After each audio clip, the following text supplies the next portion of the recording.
오늘 우리에게 주시는 하나님 말씀을 봉독합니다. 구약의 말씀 시편 42편 1절 2절, 신약의 말씀 로마서 1장 16절과 17절 말씀입니다.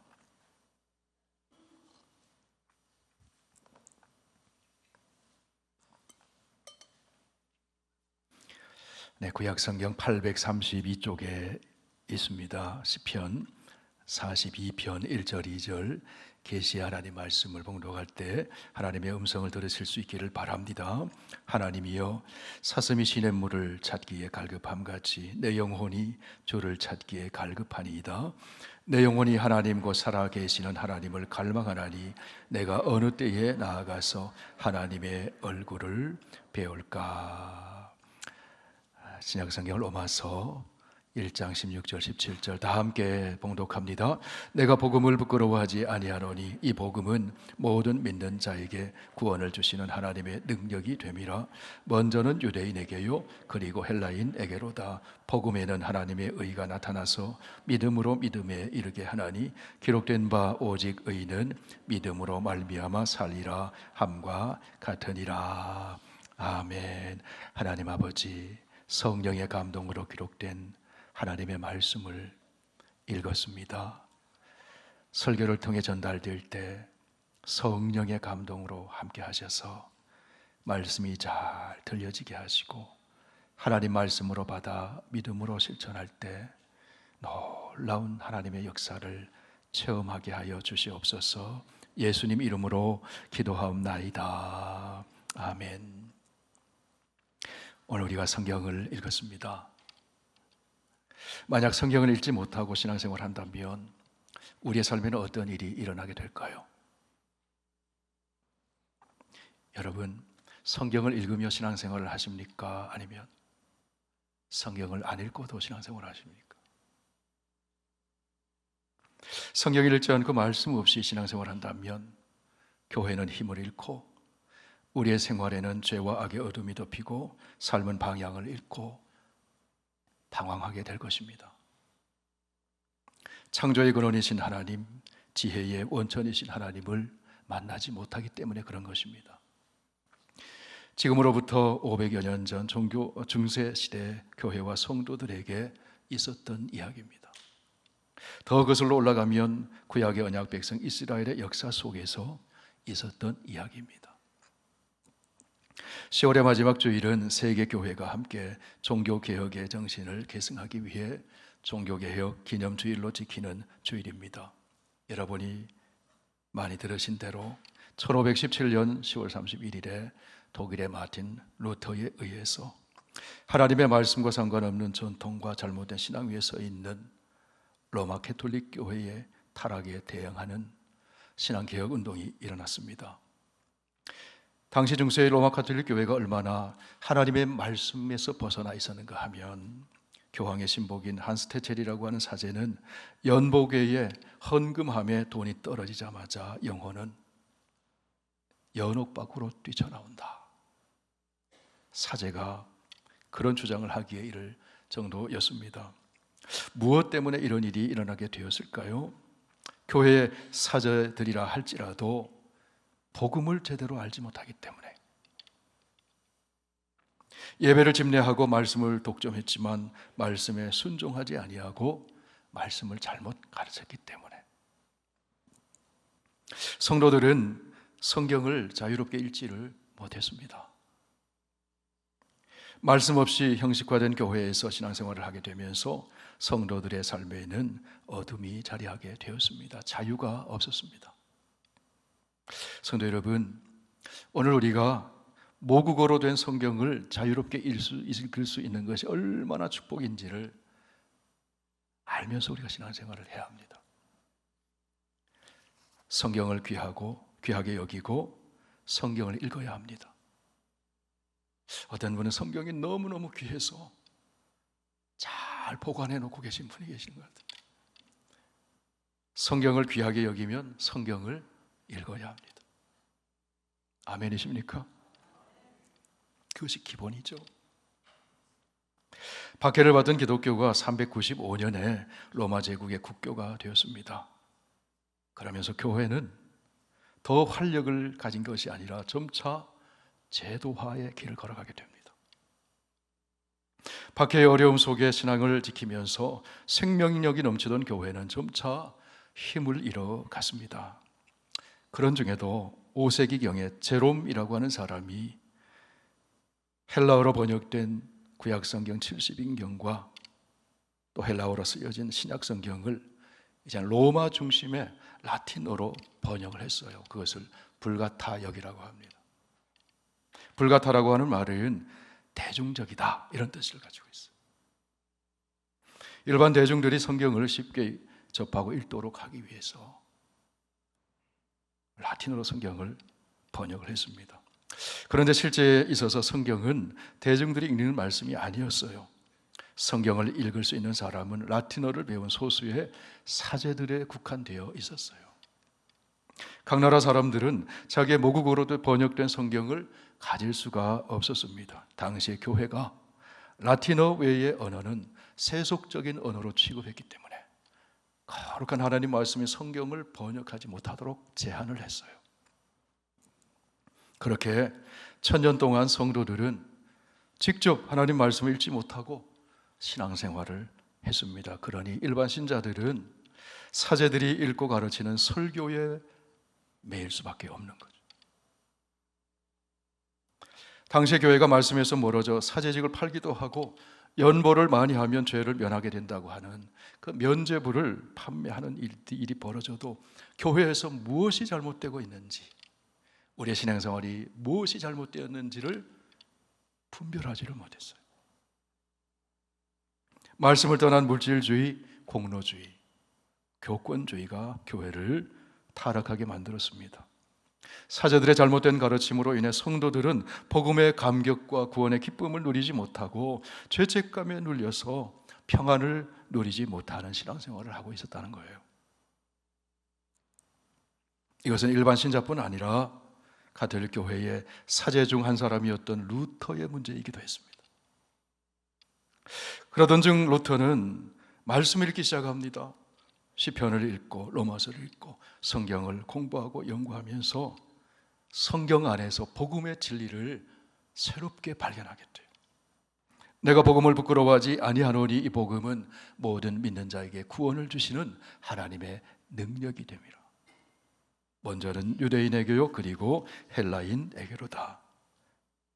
우리 17절 함께 읽어보실까요? 복음에는 하나님의 의가 나타나서 믿음으로 믿음에 이르게 하나니 기록된 바 오직 의인은 믿음으로 말미암아 살리라. 오직 의인은 믿음으로 살리라.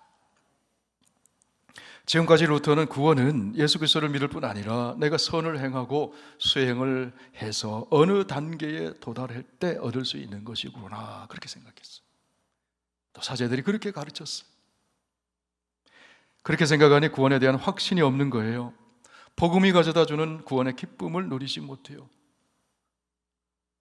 자꾸 죄책감만 더해가는 거예요.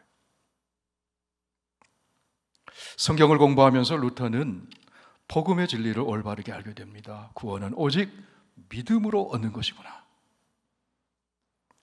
그래야 루터는 라틴어로 된 성경을 읽지 못하여 하나님 말씀으로 구원의 확신과 자유를 누리지 못하는 성도들에게 모국어인 독일어로 성경을 번역해서 일반 사람들이 읽도록 해야겠다는 생각을 합니다. 그리고 성경의 가르침과 다른 면죄부의 효력에 관한 95개조의 반박문을 비텐버그 교회당의 문에 붙입니다. 뜻밖에도 그것이 당시 구텐베르그가 발견한 인쇄술의 도움으로 인쇄물을 타고 전파되어 가요. 그래서 종교개혁에 불이 붙게 되었어요. 성경을 통해 복음의 진리를 발견한 루터는 사람들을 사로잡고 있는 온갖 거짓 이론들과 제조들에서 신앙과 교회를 건져내고자 했습니다. 말씀을 독점하는 교회의 사제뿐 아니라 그리스도 안에 있는 모든 성도가 하나님의 말씀을 스스로 읽어야 하고 사제를 거치지 않고도 하나님 앞에 직접 나아갈 수 있는 왕 같은 제사장이라고 가르쳤어요. 왕 같다고 하는 것은 하나님의 통치에 참여하는 그런 제사장이라는 거예요. 그래서 여러분, 만인 제사장직이죠. 누구나 성경을 읽을 수 있고, 누구나 하나님 앞에 나아갈 수 있고, 누구나 하나님과 함께 왕적 통치를 행하는 그런 삶을 살 수 있다는 거예요. 그게 제사장, 왕적 제사장, 누구나 복음을 전할 수 있는 복음의 제사장. 베드로전서 2장 9절과 로마서 15장 16절에 나오는 말씀이죠. 복음의 진리를 깨달은 루터는 그리스도 안에서 구원받은 자유를 누립니다.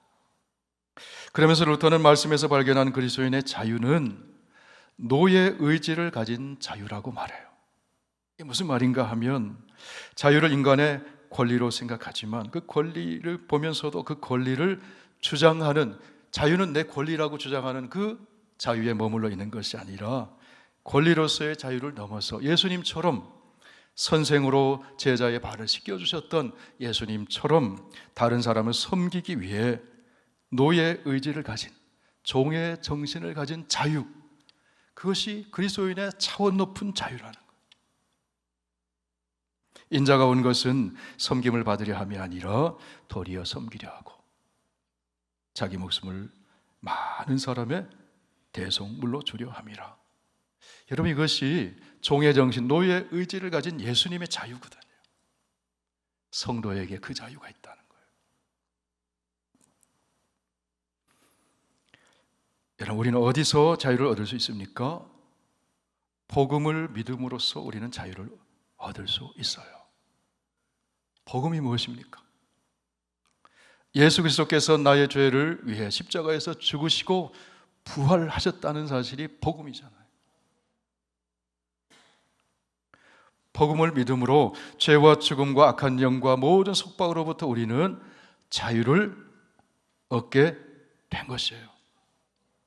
주님의 말씀 안에서 우리는 자유를 얻을 수 있습니다. 요한복음에서 예수님이 말씀하십니다. 너희가 내 말에 거하면 참으로 내 제자가 되고 진리를 알지니 진리가 너희를 자유롭게 하리라. 그러면 주님께서 우리에게 주신 이 자유를 어떻게 사용해야 하느냐 하는 것입니다. 사도 바울은 예수님의 가르침을 본받아서 이렇게 말합니다. 형제들아, 너희가 자유를 위하여 부르심을 입었으나 그러나 그 자유로 육체의 기회를 삼지 말고 오직 사랑으로 서로 종노릇해라. 정말 복음으로 자유를 얻은 사람은, 하나님의 사랑을 안 사람은 사랑으로 종노릇한다. 그것이 사랑으로 남을 섬기는 노예 의지를 가진 자유라는 거예요. 복음으로 자유를 얻은 하나님 나라 백성의 차원 높은 자유입니다. 여러분, 섬길 때 자유가 있는 거예요. 권리를 주장할 때 자유 있는 것 같지만 섬길 때 자유가 있는 겁니다. 그게 성경이 가르쳐 주시는 그리스도인의 자유입니다.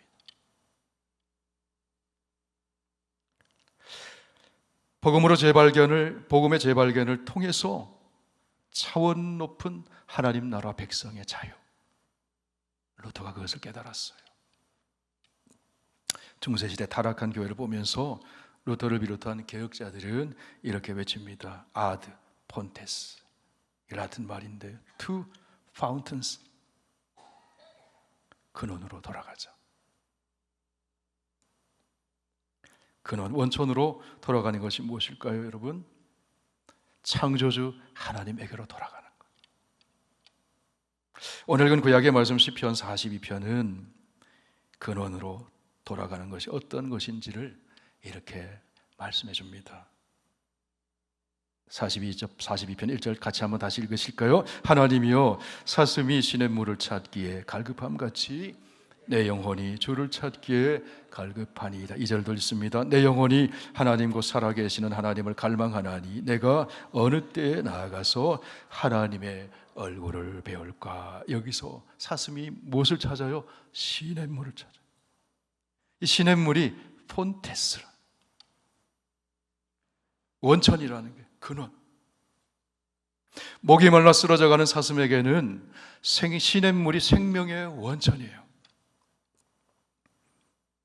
그래, 목이 말라 사슴은 상하고 지친 공고해진 그 사슴은 맹수의 위험을 무릅쓰고서도 혼신의 힘을 다해 원천 시냇물을 찾아가요.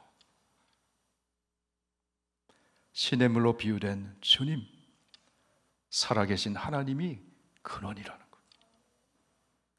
창조주 되시고 생명의 원천이 되시는 살아계신 하나님에게로 삶에 지치고 상하고 곤고해진 목마른 사슴처럼 갈급한 심정으로 나아가는 것, 그것이 우리의 신앙을 개혁하여 삶을 새롭게 하는 첫 걸음이라는 겁니다. 그것이 개혁의 시발점이라는 것.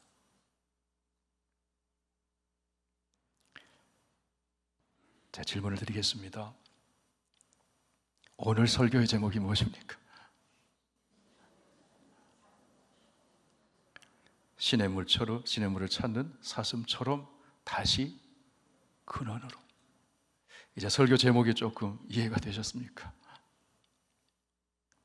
근원으로 돌아가는 것은 생명의 원천이신 창조주 하나님에게로 가는 거예요. 어떤 마음으로? 갈급한 마음으로. 하나님께 나가지 않으면 나는 살 수 없습니다. 그런 마음으로. 그럴 때 우리의 삶이 새로워지는 거예요.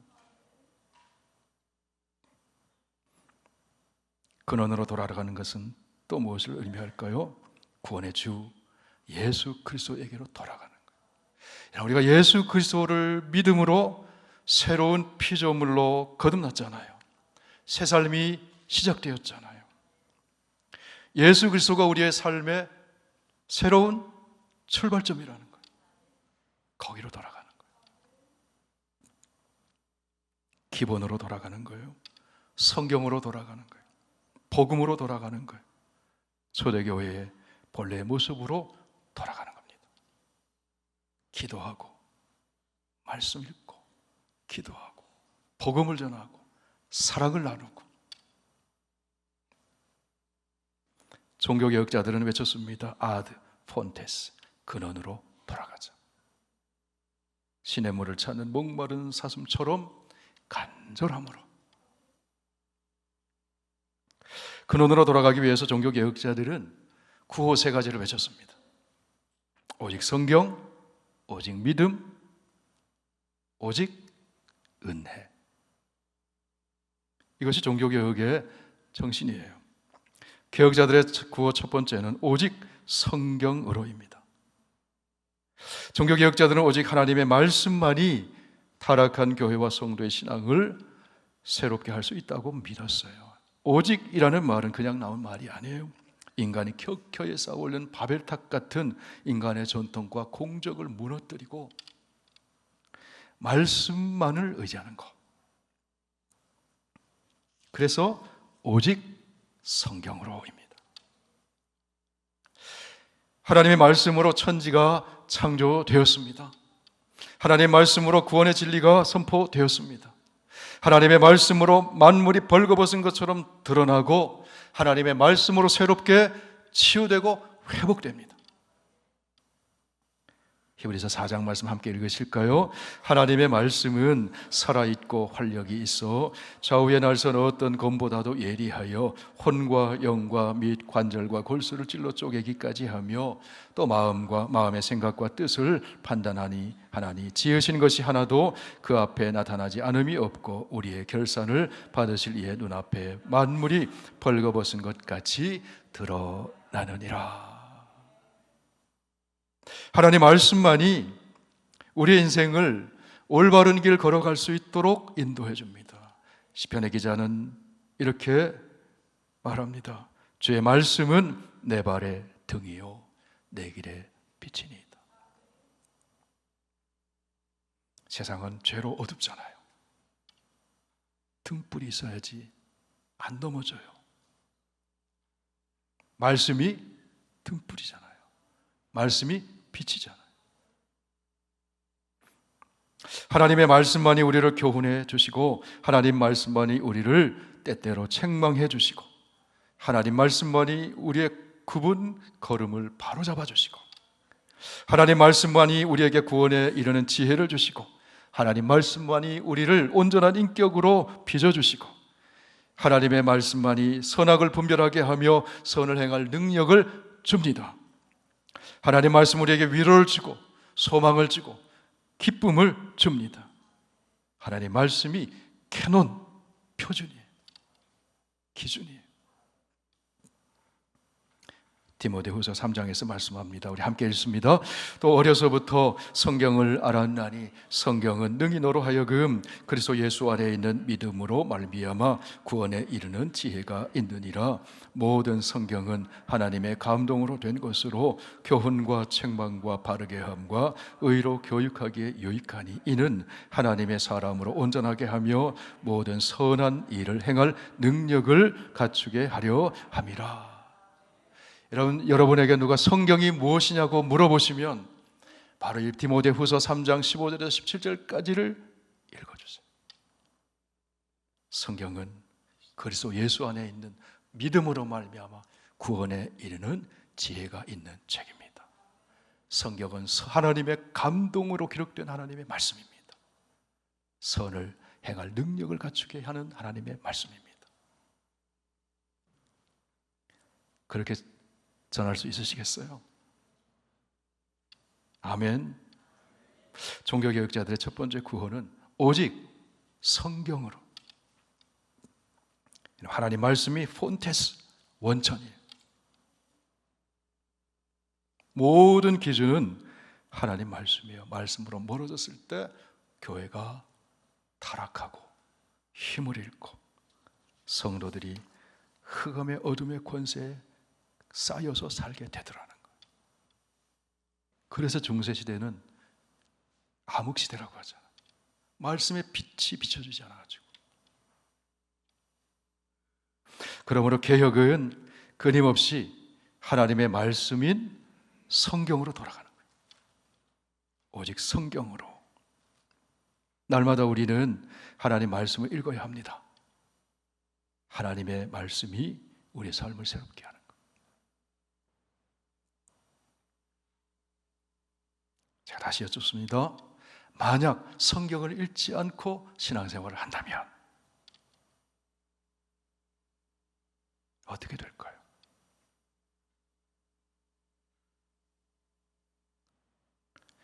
종교개혁자들의 두 번째 구호는 오직 믿음으로입니다.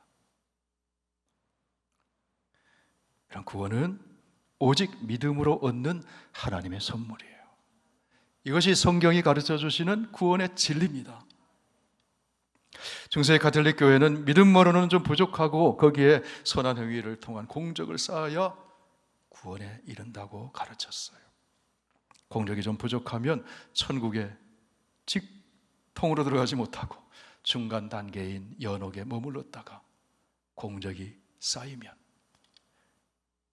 공적이 많은 사람의 공적을 받으면 그때 들어갈 수 있다고 가르쳤어요.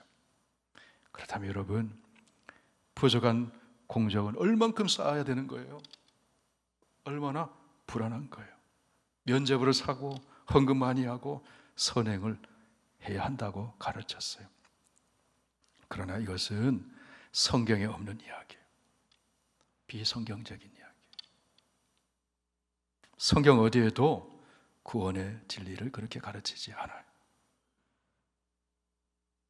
어떤 분이 가톨릭 교회와 개신교회가 뭐가 다릅니까? 물었어요.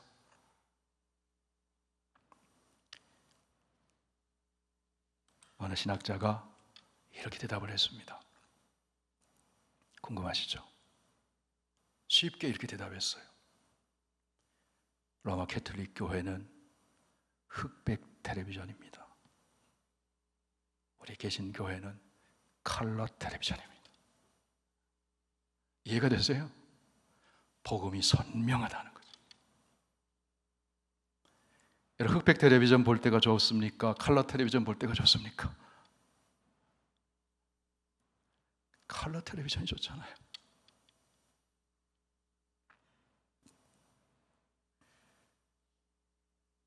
우리는 믿음의 선행을 더하여 구원받는 것이 아니라 예수 그리스도의 십자가 죽으심과 부활을 믿음으로 구원합니다. 오직 믿음으로. 우리의 구원을 위해서 예수님이 십자가 위에서 값을 다 지불했습니다. 그것으로 충분합니다. 십자가 위에서 예수님은 다 이루었다고 하셨어요. 충분한 거예요. 십자가 위에서 값을 다 지불하셨어요. 예수님의 그 공로를 우리는 믿음으로 구원을 받는 거예요. 선행은 복음을 믿어 구원받고 새 사람이 되어 자연스럽게 맺어지는 열매예요. 새 사람 되었으니까. 내 안에 성령이 계시니까. 선행은 구원의 결과는 될 수 있어도 구원의 조건이 될 수는 없어요. 우리는 그저 예수 그리스도의 십자가 죽으심과 부활의 복음을 믿음으로 구원을 받는 거예요. 성경을 읽으면서 루터가 그것을 발견합니다. 로마서 1장 17절 다시 읽습니다. 복음에는 하나님의 의가 나타나서 믿음으로 믿음에 이르게 하나니 기록된 바 오직 의인은 믿음으로 말미암아 살리라 함과 같으니라. 오직 믿음으로 우리는 십자가 위에서 우리 죄를 대속하신 예수 그리스도의 의를 전가받아서 죄인인 우리가 의인이 된 거예요. 선한 행위를 통해서 연복의 돈을 넣고 면죄부 사서 구원받고 의인이 된 것이 아니라 오직 복음을 믿음으로 우리가 의인이 된 거예요. 종교개혁자들의 세 번째 구원은 오직 은혜로입니다. 성도 여러분, 우리는 하나님의 은혜로 구원을 받았습니다. 하나님의 은혜 속에 살고 하나님의 은혜 가운데 우리는 영원한 하나님 나라의 시민이 되었습니다. 사도 바울의 고백처럼 나의 나 된 것은 오직 하나님의 은혜입니다. 우리가 구원받고 하나님의 자녀 된 것은 내 공로는 아무것도 없어요. 오직 예수님의 공로, 하나님의 은혜 덕분이에요. 죄인은 스스로 구원할 수가 없어요. 바울의 고백처럼 죄인 중에 괴수와 같은 존재가 우리라는 사실이에요. 그런데 여러분, 어느 순간부터 자기의 공로를 내세우면 타락하게 돼요. 구원은 하나님의 은혜 플러스 내 공로가 아닙니다. 우리는 내세울 공로가 없어요. 인간의 의는 더러운 옷과 같아서 입고 다닐 수가 없어요. 오직 은혜입니다. 오직 그리스도께서 입혀주시는 의의 옷을 입고 죄인은 우리가 의롭다고 인정받아서 의인처럼 살아가는 거예요. 하나님의 자녀가 된 권세를 가지고 살아가는 거예요. 내 의를 앞세우고 내 공로 내세우면 나도 모르는 사이에 교만해집니다. 내 의, 내 공로 알아주지 않으면 섭섭한 마음이 들기도 해요.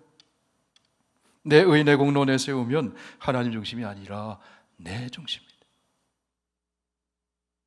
하나님이 은혜 주셔서 구원받았고 하나님이 은혜 주셔서 섬길 수 있게 되었고 하나님 은혜 주셔서 이만큼 살게 된 줄로 믿습니다. 하나님 은혜 주셔서 오늘 내가 여기 있다고 하는 마음 가지면 섭섭할 것도 없고 속상할 것도 없습니다. 자랑할 것도 없습니다. 우리의 자랑은 오직 예수 그리스도입니다. 나에게 베푸신 하나님의 은혜에 감사하고 그 사랑에 감사하고 구원에 감사하고 그저 감사할 뿐인 거예요. 하나님의 은혜를 깨달은 바울은 이렇게 고백하죠. 너희는 그 은혜에 의하여 믿음으로 말미암아 구원을 받았나니 이것은 너희에게서 난 것이 아니요 하나님의 선물이라 행위에서 난 것이 아니니 이는 누구든지 자랑하지 못하게 함이라. 바울은 고린도전서 15장에서 고백합니다. 함께 읽으실까요? 내가 나 된 것은 하나님의 은혜로 된 것이니 내게 주신 그의 은혜가 헛되지 아니하여 내가 모든 사도보다 더 많이 수고하였으나 내가 한 것이 아니요 오직 나와 함께 하신 하나님의 은혜로다. 할렐루야. 성도는 오직 은혜로 사는 존재. 은혜로 사는 사람은 감사가 있고 찬송이 있고 겸손하게 됩니다. 감사하고 찬송하고 겸손한 사람에게 하나님은 계속 은혜 주세요. 계속 은혜 주세요. 계속 은혜 속에 살아가는 저와 여러분 되시길 축원합니다. 오직 은혜로 처음부터 끝까지 하나님 은혜 받아서 은혜로 살아가는 저와 여러분 되기를 바랍니다. 루터와 더불어 종교개혁의 중요한 한 축을 담당했던 요한 칼뱅은 이런 말을 합니다. 개혁된 교회는 항상 개혁되어야 한다. 개혁은 아드 폰테스, 다시 원천으로 돌아가는 거죠. 하나님께로 돌아가는 거예요. 말씀으로 돌아가는 거예요. 오직 믿음으로, 오직 은혜로 돌아가는 거예요. 개혁은 예수님이 가르치신 하나님 나라의 복음으로 돌아가는 거예요. 예수님은 하나님 나라의 복음을 전하셨잖아요. 십자가에서 죽으시고 부활하신 예수님은 이제 복음의 내용이 되셔요. 예수님이 하나님 나라 복음을 전하셨어요. 그런데 예수 그리스도가 복음이 돼요. 그래서 복음은 예수가 그리스도다라는 것이 복음인 거예요.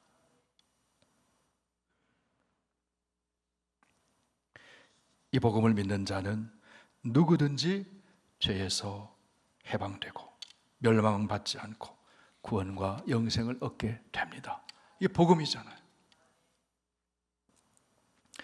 오늘 우리 시대에 가장 큰 도전이 있다면 상대주의입니다. 종교다원주의입니다. 구원을 상대화시켜요. 남자와 여자를 창조하신 하나님의 창조 질서도 상대화시켜요. 문화의 이름으로 도덕과 윤리도 상대화시키는 그런 시대에 우리가 살아가고 있습니다. 그러나 여러분, 구원은 오직 예수 그리스도에게만 있습니다. 어떤 길은 사람의 보기는 바르나 필경은 사망의 길이니라. 사도행전 4장 12절에서 사도들이 선포합니다. 우리 함께 읽으실까요? 십자가에서 죽으시고 부활하신 예수 그리스도 외에 다른 이로서는 구원을 받을 수 없나니 천하 사람 중에 구원을 받을 만한 다른 이름을 우리에게 주신 일이 없음이라. 구원은 오직 예수 그리스도. 우리의 삶의 모든 기준은 예수 그리스도이십니다. 우리의 삶의 모든 기준은 상대적인 세상의 그 무엇이 아니라 하나님의 말씀.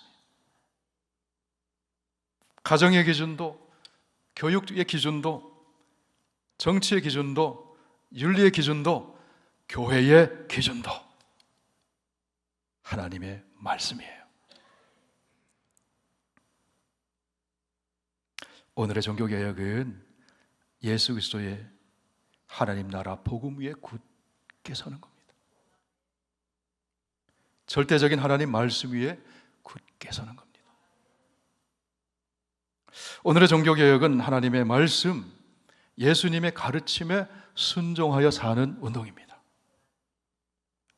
개혁자 루터가 그랬던 것처럼 말씀을 읽고 말씀의 빛을 따라 사는 운동이에요. 날마다 우리가 말씀을 읽는 것은 지금도 계속되고 있는 종교개혁 운동에 동참하는 거예요. 개혁은 말씀으로 사는 운동입니다. 개혁은 믿음으로 사는 운동입니다. 개혁은 은혜로 사는 운동입니다. 개혁은 예수님이 전해주신 복음으로 사는 운동입니다. 개혁은 의를 행하고 사랑을 실천하고 생명을 살려내는 예수님의 하나님 나라 복음 사역에 동참하는 운동입니다. 개혁은 생명의 근원이신 원천이신 하나님에게로 끊임없이 나아가는 운동이에요. 500여 년 전에 508년 전에 개혁자들은 외쳤습니다. 아드 폰테스, 근원으로 돌아가자. 하나님에게로 돌아갑시다. 시냇물을 찾는 목마른 사슴처럼 간절한 마음으로 하나님에게로 돌아갑시다. 성경으로 돌아갑시다. 오직 말씀으로, 오직 믿음으로, 오직 은혜로. 그렇게 살아가는 저와 여러분 되시길 축원합니다. 종교개혁자들의 이 구호를 잘 실천함으로 개혁자들의 또 다른 구호인 오직 하나님의 영광을 위하여, 그렇게 살아가는 저와 여러분 다 되시길 축원합니다.